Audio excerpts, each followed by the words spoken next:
మీరేం చెప్తారు? 2014 లోక్సభ ఎన్నికల్లో చూసుకుంటే కనుక 40 స్థానాల్లో 31 స్థానాల్లో బీజేపీ కూటమి ఎన్డీఏ విజయం సాధించిన పరిస్థితి ఉంది బీహార్లో. ఇప్పుడు అదే ట్రెండ్ కొనసాగుతుందంటారా? ఇప్పుడు ప్రధానంగా బీహార్ ఎలక్షన్స్లో బీహారు రాష్ట్రాన్ని మనం ఒకసారి అబ్జర్వ్ చేస్తే వాస్తవానికి అక్కడ రణబీర్ సేననే కానీ అక్కడ పేద వర్గాలపైన దళిత వర్గాలపైన విపరీతమైన దాడులు. ఇప్పుడు ఉత్తరప్రదేశ్ ఉంది. ఇప్పుడు నార్త్ ఇండియాలో దాదాపుగా యాదవ్స్ ఈ యొక్క వాళ్ళ దళితులపైన చాలా విచక్షణ రహితంగా ప్రవర్తిస్తూ మానభంగాలు చేస్తూ ఈ రకమైన జరుగుతున్న సంఘటనలు మనం ఈ మధ్యకాలంలో బాగా చూస్తున్నాం. అయితే బీహార్లో ఈసారి ఎన్నికలలో గత ఎన్నికలలో దాదాపు ఒకసారి 5 మంది ఒకసారి 6 మంది హత్యకు గావించబడ్డ సంఘటనలు ఉన్నాయి. అయితే ఈసారి మాత్రం ఒక్క హత్య కూడా అటువంటి అలజడి అనేది లేకుండా ఉంది. కాకపోతే ఏంటంటే నాయకులపైన కేసులు అయినాయి. దాదాపుగా 12-15 ఎఫ్ఐఆర్ కేసులు నమోదు కావడం ఈ రకంగా ఉన్నది. అమిత్ షా పైన కానీ మోడీ గారి పైన కానీ నితీష్ గారి పైన కానీ మొన్న మనకు సంబంధించుకున్న ఎంఐఎంలు ఎవరైతే ఉన్నారో వాళ్ళ మీద కూడా కేసులు అవుతున్న సంఘటనలు మనం చూస్తున్నాం. ఈసారి చాలా ప్రశాంతంగా అక్కడ జరిగింది. ప్రజలు రోజు రోజుకి చైతన్యం అవుతున్నారు. ఇప్పుడు వాళ్ళు ఏం ఆలోచన చేస్తున్నారు?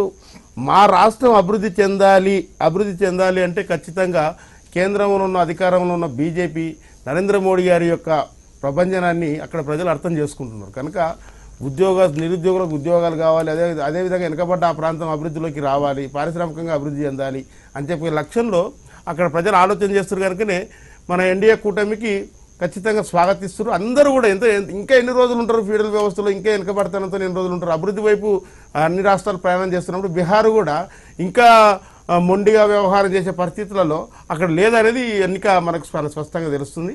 కనుక వాళ్ళు నరేంద్ర మోడీ గారిని దృష్టిలో పెట్టుకొని కేంద్రంలో అధికారం ఉన్నది, మేము నీతి ఆయోగ్లో మేము భాగస్వాములమే, మా ప్రాంతాన్ని కూడా అభివృద్ధి చేసుకోవాలని ఒక లక్ష్యంతో నా ప్రజలు ఉన్నారు. నిరుద్యోగ సమస్య అక్కడ ఉన్నది. కనుక వీటన్నిటిని కూడా మనం అబ్జర్వ్ చేస్తే నరేంద్ర మోడీ గారి ప్రపంచం అక్కడ చాలా స్పష్టంగా కనపడుతుంది.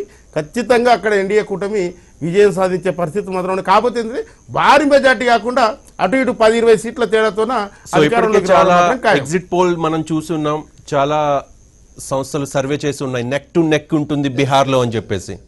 నేనేమంటున్నాను, అక్కడ యాదవ్స్ పూర్తిగా ఈ మహాకూటమి వైపు ఉండడం, దళిత వర్గాలు ఏదైతే 15-16% ఉన్నారో దళిత్స్ వీళ్ళందరూ కూడా పూర్తిగా బీజేపీ. అంటే ఇప్పుడు దళితులు జనరల్గా ఈ బీజేపీ దాన్ని ఎస్సీ ఎస్టీ బీసీ మైనార్టీ అని మాట్లాడే ప్రజలు ఈరోజు అభివృద్ధి వైపు ప్రయాణం చేస్తున్న పరిస్థితులు అక్కడ కనపడుతున్నాయి. దళిత వర్గాలు పూర్తిగా కూడా బీజేపీ వైపు ప్రయాణం చేయడం. అదే రకంగా ఇప్పుడు వీళ్ళు 3 సంవత్సరాలు ఇప్పుడు మూడోసారి అవుతాడు ఆయన ఒకవేళ మన మహాకూటమి కానీ వస్తే నితీష్. అయితే ఆయన సాధించింది ఏంది అని చెప్పేసి అనే దానికి కూడా అక్కడ నిదర్శనం ఉన్నది. కనుక ఈసారి ఖచ్చితంగా బీజేపీ కూటమికి అధికారం వస్తుంది. ఆ తీర్పు అనేది ఇస్తారు. ఎందుకంటే ఇప్పుడు మనం కంటిన్యూ ప్రాసెస్లో ప్రభుత్వాలను ఎవరు కూడా ఎన్నుకునే పరిస్థితులు ఉండవు. కనుక ఇప్పుడు ఇక్కడ నుండి మేము తెలంగాణ రాష్ట్రం సాధించినాం. తెలంగాణ రాష్ట్రంలో ఇప్పుడు భారీ మెజార్టీతో టీఆర్ఎస్ పార్టీ ఉన్నది. రేపు నాడు ఈరోజు 16 నెలలకే ఆ పార్టీ పైన తీవ్రమైన వ్యతిరేకత అంటే సెంటిమెంట్ అనేది పక్కన పడేసి రాష్ట్రం వచ్చిన తర్వాత ఇంకా సెంటిమెంట్ ఏంది, మా రాష్ట్రాన్ని మేము అభివృద్ధి చేసుకోవాలనే లక్ష్యంలో ప్రజలు ఉన్నప్పుడు ఈ ముఖ్యమంత్రి గారు ఫామ్ హౌస్కి పరిమితం అవుతున్న సమయంలో ప్రజలు ఈరోజు చెప్పు తీసుకుని పడుతున్న సంఘటనలు కనపడుతున్నాయి. అంటే 16 నెలల్లోనే, అంటే రేపు 5 సంవత్సరాల్లో అసలు ఈ పార్టీ కూడా అడ్రస్ ఉండదనే పరిస్థితులు ఉన్నాయి. కనుక సతీష్ మాది గారు, ప్రతిపక్షాలు కూడా ముఖ్యంగా కాంగ్రెస్ ఏం విమర్శలు చేస్తుందంటే ఈ 14-15 నెలల్లో బీహార్ ప్రజల్లో కూడా మార్పు వచ్చింది. గతంలో 31 స్థానాల్లో లోక్సభ సీట్లు ఇచ్చారు. సో ప్రభుత్వం మీద వ్యతిరేకత వచ్చేసింది కాబట్టి ఖచ్చితంగా ఈసారి మహాకూటమిదే గెలుపు అని చెప్తున్న పరిస్థితి ఉంది. ప్రస్తుతం చూసుకుంటే కనుక 74 లీడ్లో ఉంది బీజేపీ, 51 జేడీయూ లీడ్లో ఉంది.